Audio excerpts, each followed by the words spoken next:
매주 목요일 밤 11시 5분 뉴스 코멘터리 막점 맞고 많은 시청 부탁드리겠습니다. 뉴스의 이면을 꿰뚫어보는 본격 속마음 정치 토크쇼 뉴스 코멘터리 막점 맞고의 박지훈입니다. 네, 시사하는 개그맨 MC 장원입니다. 자, 오늘도 변함없이 두 분을 모셨는데 먼저 오창석 시사평론가 자리 함께합니다. 네, 안녕하세요. 오창석입니다. 오늘 기분 좀 좋아 보여요. 오늘요? 친한 분이 와서 좋은가? 네, 구면이죠. 네. 이분을 소개해드리겠습니다. 자, 막점 맞고에서는 처음 인사드리는데 장예찬 시사평론가 자, 함께합니다. 네, 안녕하세요. 장혜찬입니다. 두 분이 친하시죠? 네, 정치적 지형은 조금 다른데 상당히 친분 관계가 있고 막점 맞고 오창석 평론가 소개받고 왔다는 얘기가 있어요. 맞습니까? 네, 저희가 아무래도 이 네. 동년배로서 좀 같이 시사 프로그램 세대 교체하는 멤버라 네. 그런 돈독한 우정이 좀 있고요. 네. 막점 맞고 제가 평소에 참 애청하는데 이렇게 진보 쪽으로 무게가 많이 기울어져 있더라고요. 누가 그래요? 그래서 오늘 제가 이 균형추를 좀 잡아야겠다. 제가 또 요새 별명이 BTS 아니겠습니까? 뭐죠? 보수의 BTS. BTS로서 막점 막큐의 이 편향성을 좀 바로잡기 위해서 오늘 또 OBS의 3년차 매주 나오는 선배로서 오늘 제가 여기서 텃세를 한번 부려보도록 하겠습니다. 아미 여러분 들고 일어나셔야 됩니다. 네. 자, 그리고 막점 마크의 새로운 얼굴이 또 한 분 오셨습니다. 뉴스톱의 김준일 대표 자리했습니다. 예, 네. 안녕하세요. 김준일입니다. 자, 오늘 큰 역할 좀 해주셔야 됩니다. 저는 팩트체크 해주셔야 굉장히 됩니다. 긴장했는데 네. 그냥 아무 말이나 해도 되는구나. BTS 얘기하고 예, 분위기가 바로 됐어요. 예. 네, 좋습니다. 자, 오늘 팩트체크 좀 부탁드리고요. 자, 김봉현 전 회장 얘기를 해봐야 될 것 같습니다. 옥중 문건을 여러 건 폭로하면서 정치권, 검찰을 흔들어 놓고 있습니다. 여기에 그치지 않고 또 국감장에 나온 윤석열 검찰총장, 추미애 법무부 장관 발언으로 또 한 번 전국이 요동치고 있죠. 접대받은 사람들을 다 색출해내라 하고 지시를 했는데 술집에서 고액의 향응을 받은 검사가 바로 이 사건 수사팀장으로 검찰총장은 법무부 장관의 부하가 아닙니다. 지휘 감독권자로서 민망하게 생각합니다. 이 자리를 빌어서 송구하다는 말씀을 드립니다. 자, 분명 시작은 옵티머스 라임 사태인데, 그러니까 금융 사기 사건으로 시작이 됐는데 추미애 법무부 장관, 윤석열 검찰총장 갈등으로 비화가 되고 있는 양상입니다. 일각에서는 치킨 게임이다 이런 표현도 있는데.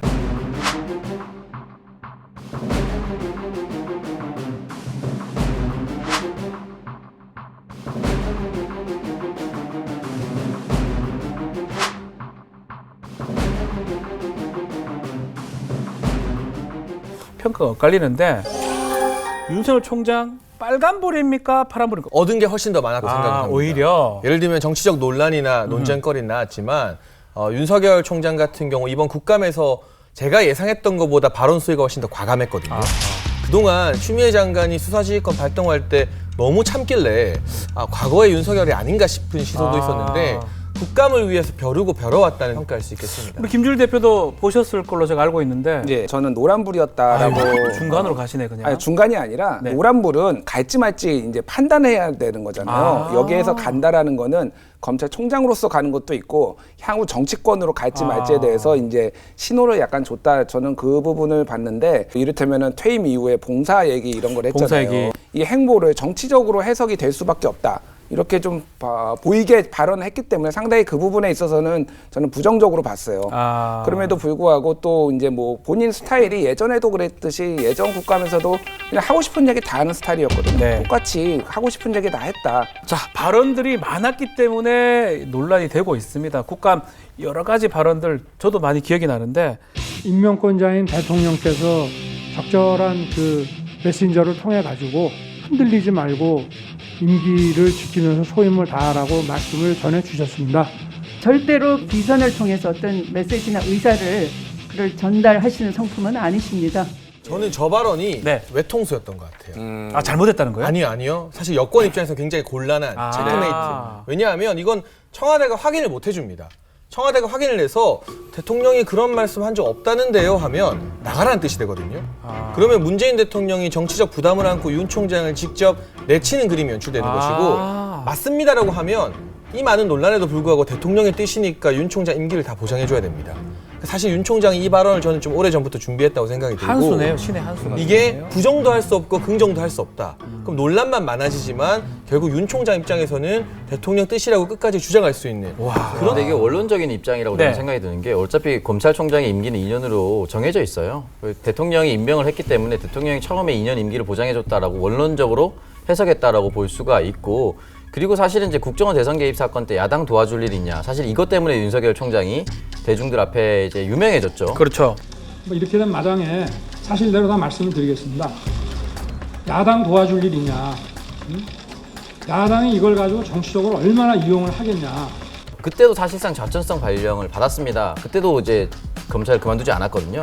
그렇기 때문에 사실 그때에 비해서 지금의 상황은 사실 그때 저는 훨씬 더 힘들었다고 보거든요. 그 대구 고검이 내려갔거든요. 네, 그렇기 때문에 원래 저는 임기를 채우는 사람이라고 저는 생각합니다. 천정배 장관 시절에 네. 수사지휘권 발동했을 때는 김종빈 총장이 그만뒀어요. 불복하긴 했지만 그만뒀잖아요. 바로 그만뒀어요. 예, 그런데 이번에는 윤 총장은 지휘도 듣지 않겠다. 하지만 임기는 채우겠다. 이게 좀 제가 봤을 때는 맞지 않아 보이거든요. 왜 그러는 걸까요? 제가 또 간접적으로 이제 검찰 쪽의 얘기도 좀 들어보고 하면은 첫 네. 번째는 지금 윤석열 검찰총장이 하는 얘기는 계속 대통령에 대한 충성심을 얘기를 합니다. 예를 들면 조국 장관 수사를 할 때도 이를테면 사모펀드를 하는 사람은 이런 사람은 공직자가 되면 안 된다.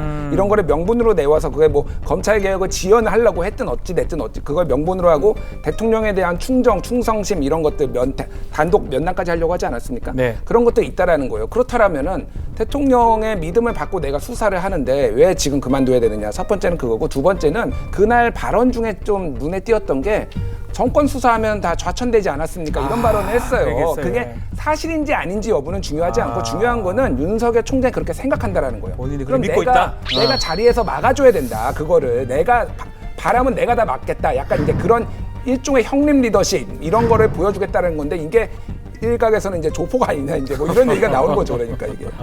조폭 아니냐. 검찰총장은 법무부 장관의 부하가 아닙니다. 사실 대한민국 국민들이 이 정부 조직도에 정부 부처의 조직도에 이토록 그렇죠. 잘 알게 된 때가 있나 싶을 정도로 이제는 다 알고 계시지 않습니까? 검찰청은 법무부의 산하 외청이다.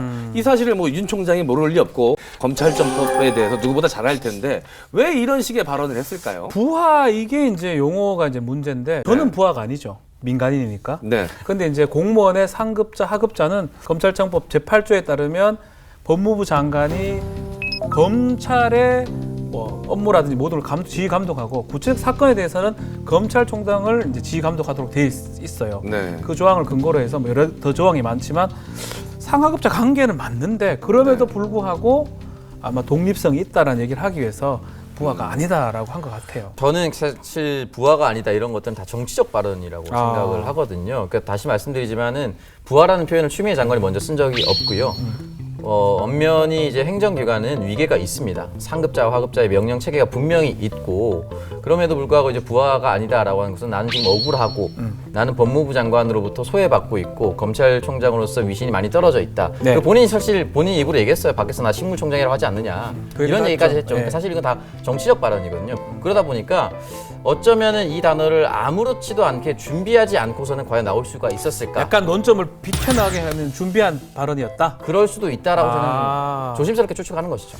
조심스럽지 않은 것 같은데 하여튼 우리 장혜진 평론가도 비슷하게 보십니까? 윤 총장이 부하가 아니라고 말한 부분은 기소는 지금 헌법상 검찰의 유일한 권리입니다.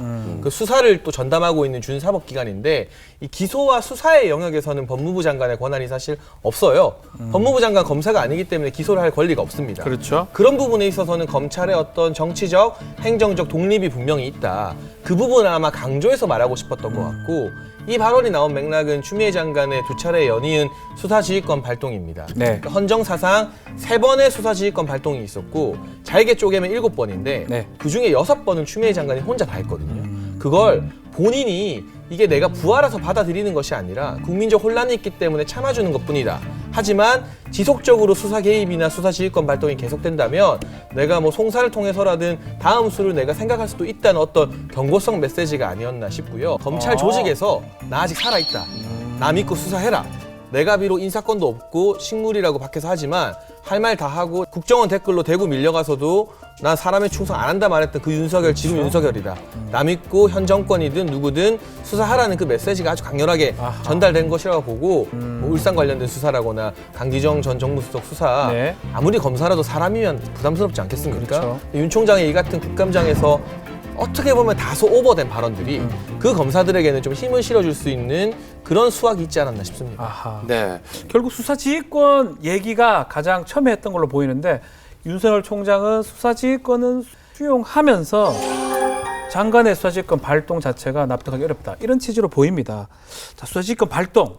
두 분은 대충 얘기를 했는데 오창 평론가는 좀 어떻게 일단은 보셨어요? 지금 김봉현 씨 진술에 의해서 지금 이런 것들이 왔다 갔다 하지 않았습니까? 네. 처음에 강기정 정무수석에 대해서는 바로바로 지금 언론이 보도를 하고 이제 해당 검사 3명과 어디 지금 룸살롱을 갔다든지 이런 부분에 대해서는 검찰 내부에서 속 시원하게 밝히면 그 해당 검사 지목된 3명 누군지 알 겁니다. 네, 지금 지금 저희가 방송이 되고 났을 때 이름이 실제로 나와 있을 수도 그렇죠. 있고요. 예. 근데 맞다 아니다라고 빨리 답하면 되거든요. 근데 그런 부분에 있어서 아직까지 미심적인 부분이 있기 때문에 배제한 것이 아니에요. 수사를 하지 말라고 한 것이 아니에요.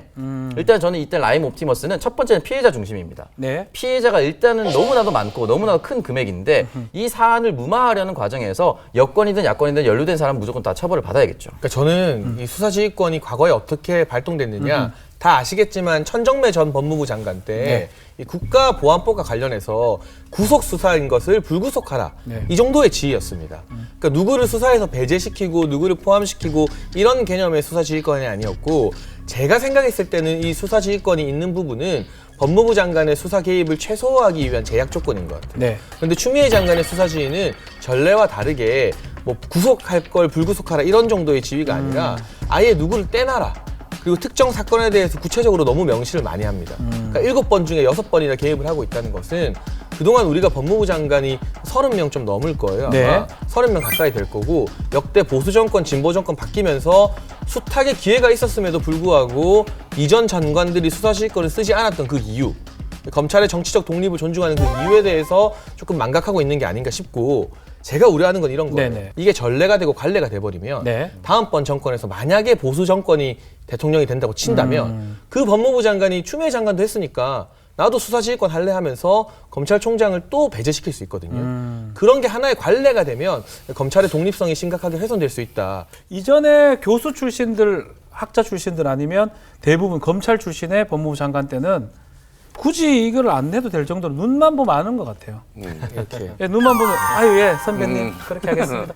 그래서 했다는 얘기도 있어요. 뭐 제 얘기는 아닙니다. 근데 그 차이가 좀 나는 거 아닌가 생각도 들거든요. 정치인 출신이라서 했던 것이라기보다는 네. 지금 노무현 정부와 지금 문재인 정부 둘 다 검찰 개혁을 얘기를 하고 있어요. 그렇죠. 그 사안에 있어서 이제 다른 사람이 임명됐을 때 반발하는 심리가 가장 컸다고 저는 생각이 들고 정치인 출신이었다라고 하기엔 좀 어렵다. 그리고 지금 다시 말씀드리지만 수사를 하지 말라고 한 적이 없거든요. 이것도 네. 수사를 하지 말라고 해서 묻힐 수 있는 사안도 아니에요. 규모가 너무 크기 때문에. 네. 저는 좀 안타까운 것이 박순철 지검장이 지금 사임하지 않았습니까? 네. 그 국감 1시간 정도 앞두고 사임을 했는데 떳떳하다면 사임하지 않고 그냥 했으면 어땠을까라는 생각이 들고 김땡땡 씨의 뇌물을 받은 사건이다. 네. 그 사람 피의자다라고 얘기를 하면서 그 다음 문장에서 로비는 그 과정의 일부일 뿐이라고 얘기했거든요. 근데 본인들의 검찰이 만약에 그것이 진실이고 사실이라면 일부라고 얘기하면 안 된다고 생각합니다. 일부라면 확인해야 된다? 축소라는 뜻이잖아요. 그렇죠. 왜냐면은 검사가 거기 갔고 김봉현 씨에 따르면 사실이 아닐 수도 있습니다만 지금 검사 3명이 오고 앞으로 조사부가 꾸려질 텐데 네. 이 사람들과 할 거다. 그러면 사전수뢰 형법 129조 위반입니다. 이건 말도 안 되는 거거든요. 그래서 일부라고 얘기하시면 저는 안 된다고 봅니다. 네. 제가 짧게 조금만 첨언을 하자면 네네. 문제의 박순철 전 지검장 같은 경우는 언론에서 그동안 추미애 사단이라고 평가를 해왔었어요. 그리고 의정부지검에 있을 때 윤석열 총장의 처가 관련 사건을 기소한 당사자입니다. 장모를 기소했죠. 네, 예. 그 기소 당사자예요. 그래서 사실상 남부지검장으로 영전한 것 아니냐는 평가가 있었는데 추미애 장관이 임명한 영전 인사가 추 장관의 수사지휘권 발동에 이건 아니다. 이건 근거가 없다고 반기를 들면서 사퇴를 한 것이거든요.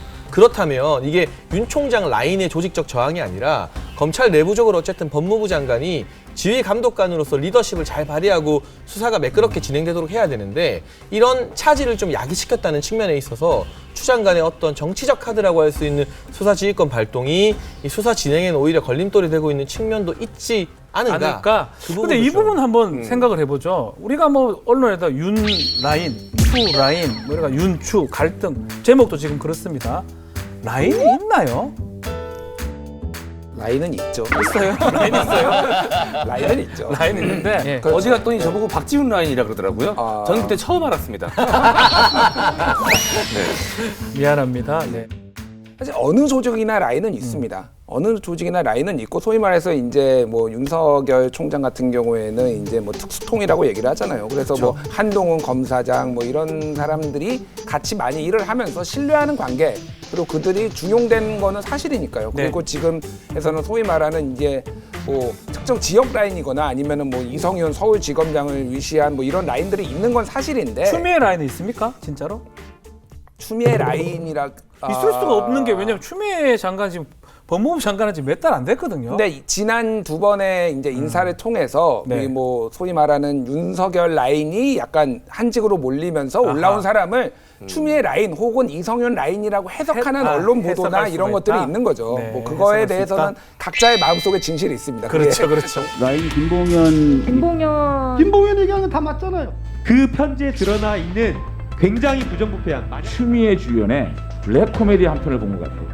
음습한 공장 냄새가 물씬 풍기는 사기꾼 그 편지 하나를 가지고 아, 이런 일이 있었구나. 김봉현이 검찰에서 이렇게 진술을 했구나. 짜여진 시나리오의 냄새가 진동을 한다. 어쨌든 간에 이 국감의 이 사람을 배제할 수 없어요. 이 사람의 문건, 입장문 하나로 옥중에 쓴 서신문이에요. 김봉현이 쓴 서신문 하나 때문에 난리가 난 상황인데, 자, 김봉현의 이 입장문, 문건이라고 표현하겠습니다. 어느 정도 믿을 수 있을까요? 처음에 이제 김봉현 씨가 뭐 여당 실세에게 돈을 줬다라고 하니까 야당에서 그것 봐라라고 하고 범죄자 말을 여당 쪽에서 범죄자 말을 어떻게 믿냐라고 난리 하다가 났어요. 네. 갑자기 문건을 딱 내놓으니까 공작당한 거다. 야당에서 주장을 하고 여당에서 거 봐라 진실에 대한 진실에. 사람이었다. 이렇게 네.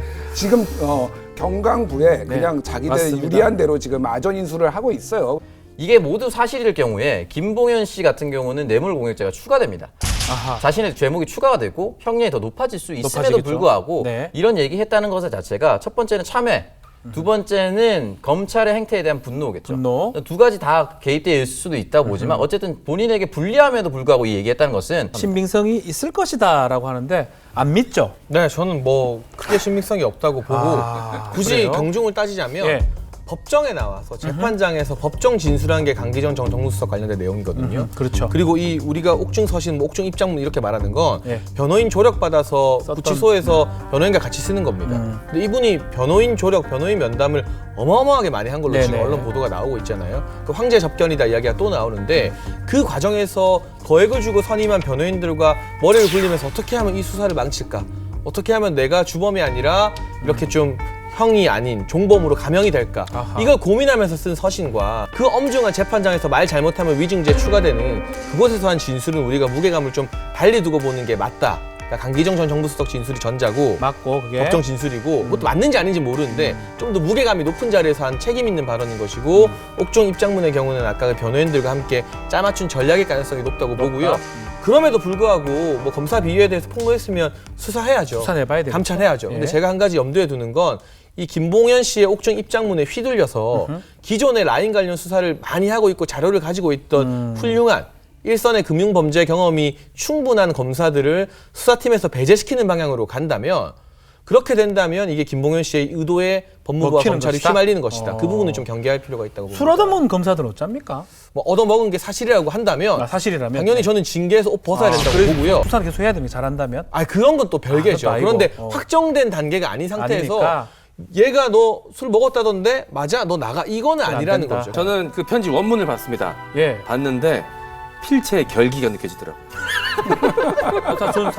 저는 솔직히 말씀드리면 농담이고요. 끝까지 들어주세요. 저는 되게 공감을 합니다.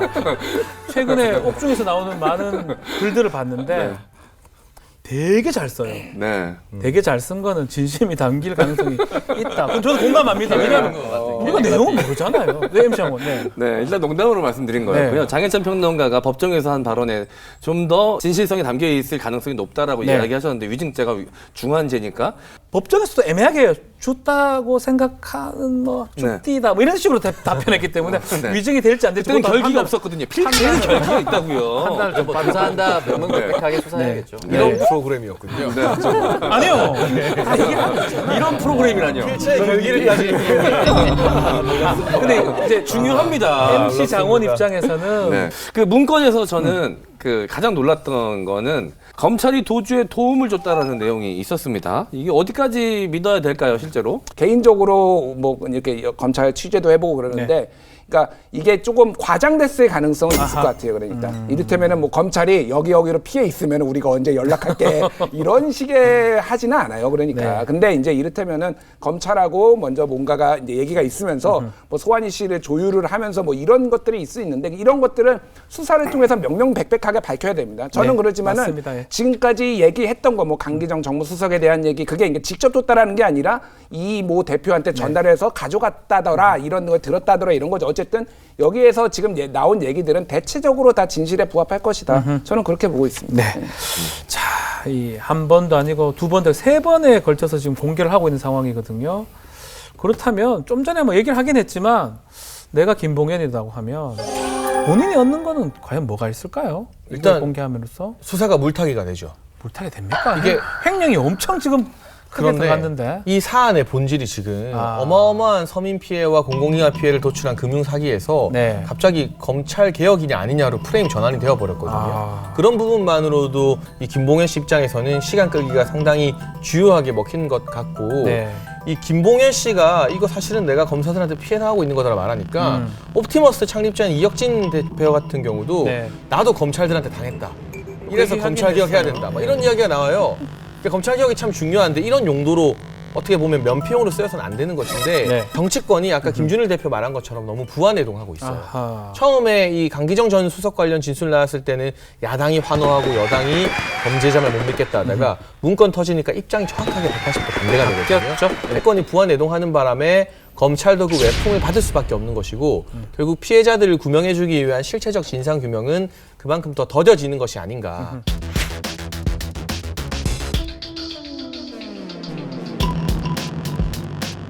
그래서 이게 초기에는 금융비리 사건이었다가 지금은 뭐 검찰비리 게이트가 아닌가 싶을 정도인데 솔직히 얘기해서 이분들 윤석열 사단 아닙니까? 참 1987 그 영화가 생각이 납니다. 어? 이게 뭡니까? 라인이라는 게 뭔지도 모르고 검찰 구성원들의 비리에 대해서는 절대 용납하지 않습니다. 검사의 비리를 알았느냐, 보고를 받았느냐. 이 부분은 좀 어떻게 봐야 됩니까? 일단 뭐 제가 진실을 알 네. 수는 없습니다. 우리도 진실을, 모릅니다. 모두 모르죠. 이거는 모르는데 자기들은 알겠지요. 당사자들은 알겠죠. 예, 받아본 사람들 알겠죠. 이거는 아주 개인적인 의견인데 윤석열 총장이 알았을 가능성이 좀 높다라고 봅니다. 알았을 것이다. 네. 그동안의 어떤 뭐 보고 관행이나 검찰 내부에서의 알았을 가능성인데 그거를 중요하게 여기지 않았을 가능성은 있는데 저는 이거가 전혀 뭐 언론 보도를 보고 윤석열 총장이 처음 알았다라고 이제 뭐 얘기는 국정감사에서 얘기는 했는데 그거는 좀 납득이 저는 개인적으로 납득이 좀 어려운 부분이에요. 그 부분은. 검찰 수장인데 그걸 그렇게 알 수는 없다라는 그렇게 알 수 없죠. 그거는 검찰이란 조직이 어떻게 보고를 하고 어떻게 움직이는지 안다라면 그거는 조금 납득하기 어려운 부분입니다. 지금 김봉현의 그 진술에 의하면 강남 술집에서 고액의 향응을 받은 검사가 바로 이 사건 수사팀장으로 투입돼서 복도에서 마주쳤다. 깜짝 놀랐다. 아는 척 하지 말라라고 하더라고 돼 있고요. 감찰 결과 사실로 확인이 되고 아마 이것 때문에 제가 봤을 때는 법무부 장관의 감찰, 특히 대검하고 법무부 합동 감찰을 지시를 했습니다. 이것 때문에 한 걸로 보이는데 이 부분은 적절을 했다고 봅니까? 국감 보시다가 기사 보고 화가 좀 나셨던 것 같아요. 부하가 아니다. 이런 발언에 아니 부하가 아니라고? 그 말에 부하가 치밀어 올랐군요. 내 명은 훌륭합니다. 인정하겠습니다. 이런 프로그램이군요. 이거. 부하가 아니라는 말에 부하가 치밀어 올랐던 것 같아요. 근데 좋은 곳 드렸습니다, 제가. 네. 감찰을 하더라도 네. 국감이 끝나고 또 지난 월요일에 이제 법무부 종감이 끝나고 감사 끝나고. 그렇죠. 국정감사 끝나고 전후좌우를 좀 판단한 다음에 감찰을 지시했다면 이게 추 장관의 정치다, 외압이다 이런 논란이 없었을 텐데 윤 총장 국감 끝나기도 전에 이걸 발표해버리니까 너무 서둘렀던 것이 아니냐. 근데 국감이 다 끝나고 했다고 해서 뭐 비난을 덜 받았을 거라고 저는 생각합니다. 추미애 장관 뭐 하면 다 비난하더라고요. 네. 장영찬 평론가님이 처음에 말씀하셨듯이 이제 건재함을 윤석열 총장이 과시해서 네. 검찰들이 위축되지 않고 수사를 하라라고 하는 모습을 보여줬다라고 할 경우 반대로 추미애 장관도 마찬가지입니다. 윤석열 총장의 눈치를 보지 말고 혹시나 검찰 내에 비위 상황이 있거나 제 식구 감싸기가 있으면 그런 거 하지 말라는 사인이라고 저는 생각합니다. 네. 결국 이 감찰 지시를 하든 윤석열 총장이 센 발언을 하든 정확히는 이 수사가 잘 끝나는 게 제일 중요한 거거든요. 네. 그렇기 때문에 양쪽에서 둘 다 사인을 저는 보냈다고 생각합니다. 추미애 법무부 장관하고 윤석열 총장의 어떤 갈등 부분, 이 양상이 가장 중요한 걸 놓쳐버린 게 아닌가 생각이 들어요. 네. 특히 라임 옵티머스 금융 사기 사건 같은 건데 이거는 제대로 밝혀질지 혹시나 이 갈등이나 이것 때문에 정말 중요한 걸 놓쳐버리지 않을지 이런 걱정이 있거든요. 일단 제일 중요한 거는 사실은 이런 사기 사건에는 피해자입니다. 그렇죠. 예, 지금 금액이 대략 이제 추정되는 게 이게 라임이 1조 6천억 원, 6조 6천억 옵티머스가 5천에서 6천억 원. 그러면은 2조 대예요. 이게 지금 장영자 사건 이후로 역대 최고의 지금 금융 사기 사건입니다. 네. 2조 원에 지금 물린 국민들의 생각을 해야 됩니다. 그래서 이게 어찌됐든 실체적 진실을 밝혀야 된다라는 거 첫 번째. 그리고 또 네. 하나는 지금 돈이 좀 비어요, 지금. 이게 워낙 오랫동안 그렇죠. 금융거래 하다 보니까 지금 뭐 건마다 몇 천억씩 지금 빈다고 합니다. 빈다 그러는데. 예. 그러면은 이거를 끝까지 추적을 해가지고 어디 마늘밭에 묻어놨는지 산속에 묻어놨는지 이거 다 찾아내야 됩니다. 그래서 예. 이거 돌려줘야 될 거 아닙니까? 그렇죠. 수사의 초점은 사실은 물론 뭐 게이트가 되고 정치권 누가 이런 것도 중요하지만 결국은 피해자들한테 얼마나 피해 구제를 해줄 수 있느냐 여기에 지금 수사의 초점이 맞춰져야 되는 거 아닌가 그렇게 생각합니다. 자, 야당은 뭐 그렇기 때문에 아니면 또 게이트 부분도 있기 때문에 특검 주장을 지금 하고 있는 상황이고 특검 어떻게 보십니까? 그러니까 저는 특검 꼭 필요하다고. 꼭 필요하다 보고요. 이거. 근데 국민적으로 지금 상황에서 수사가 마무리되면요. 예를 들면 추미애 장관을 신뢰하지 못하는 국민들은 네. 이 수사 믿기 힘듭니다. 그렇기 때문에 정말 어마어마한 금융피해 사건에서 실체적 진실 규명 그리고 수사 끝난 후에 국민적 납득을 위해서라도 네. 저는 중립적인 특검을 국회가 추천해서 대통령이 수락하고 임명하는 게 필요하다고 보고 있고 네. 이 사건에 제가 가장 이해가 안 되는 건 첫 번째로 금감원 게이트가 뚫렸다는 거예요. 네. 금감원이 게이트 키핑 역할을 합니다. 이런 이상한 펀드 같은 게 일반 은행이나 투자회사에서 못 팔리게 막아요. 그렇죠. 그리고 제가 예전에 이제 국회에 있을 때나 이럴 때 금감원 분들이랑 일해보면 진짜 깐깐하거든요. 정말 깐깐합니다. 이분들 웬만하면 자기한테 피해 오는 게 싫어서라도 정말 현미경으로 이걸 다 봐요. 그것도 자기 일 제일 전문가들이기 때문에 그러니까 대한민국 금융 네. 관련 분야 최고 에이스들이 모인 그렇죠. 곳인데 옵티머스 같은 경우는 투자한다고 한 곳이 회사 등록지를 가보면 사우나 건물이거나 그렇죠. 방 한 칸짜리 오피스텔이거나 말도 안 됩니다. 이런 곳에 막 4천억, 5천억 뿌렸던 회사예요. 이걸 어떻게 금감원에서 걸러내지 못했을까? 그러니까요. 힘 있는 사람이 누군가 옵티머스 살살 봐줘. 이 말 없었으면 저는 이게 안 됐을 거라고 개인적으로 의심을 하고 있기 때문에 네.